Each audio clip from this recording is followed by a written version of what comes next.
And finally, why was a law put in place that allows the Election Commission to destroy CCTV footage 45 days after the election? What is the need?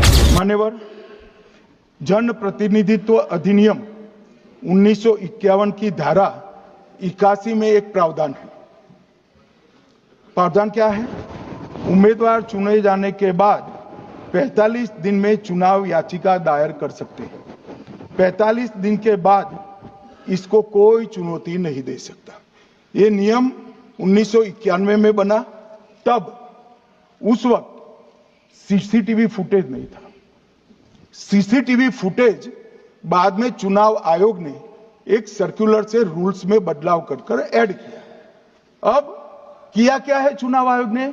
CCTV footage का जो record है उसको जन प्रतिनिधित्व अधिनियम की 1951 की धारा 81 के साथ संरक्षित किया है, मतलब अलाइन किया है कि 45 दिन के बाद कोई डिस्प्यूट की प्रोविजन ही नहीं है एक्ट में, तो 45 दिन के बाद ये सीसीटीवी फुटेज क्यों रखना चाहिए?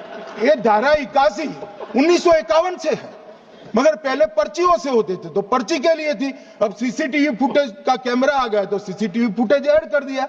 मान्यवर, उन्होंने कहा, और इस वक्त जब सीसीटीवी फुटेज जब प्रक्रिया में ऐड किया, तब स्पष्ट चुनाव आयोग ने कहा था कि सीसीटीवी रिकॉर्डिंग संवैधानिक दस्तावेज नहीं है, ये आंतरिक प्रबंधन है।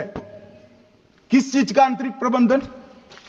कि चुनाव सीज होने के बाद कोई पुनः मतदान की अर्जी करता है कि भाई ये मतदान मथक में चुनाव ठीक नहीं हुआ, तो चुनाव आयोग जो निर्णय करता है वो सीसीटीवी फुटेज के आधार पर करता है।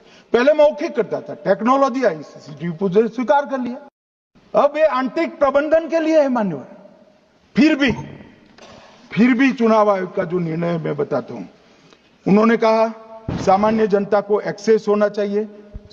रूल्स बनाया गया है, सामान्य व्यक्ति सीसीटीवी फुटेज उच्च न्यायालय में जाकर 45 दिन के अंदर ऑर्डर करा सकता है। अब ये कहेंगे 45 दिन में जजमेंट नहीं आएगा, मगर उच्च न्यायालय इतना ऑर्डर कर सकता है कि ये सीसीटीवी फुटेज आप डिस्ट्रॉय मत करना। मान्यवर, राजनीतिक दलों को एक्सेस देने का उन्होंने प्रावधान करा है, तो वो चुनाव को चैलेंज करे राजनीतिक दल 45 दिन के अंदर। ऑटोमेटिक जो चुनाव चैलेंज होता है मान्यवर, उसका सीसीटीवी फुटेज नियमों से हम चुनाव आयोग रिजर्व कर देता है।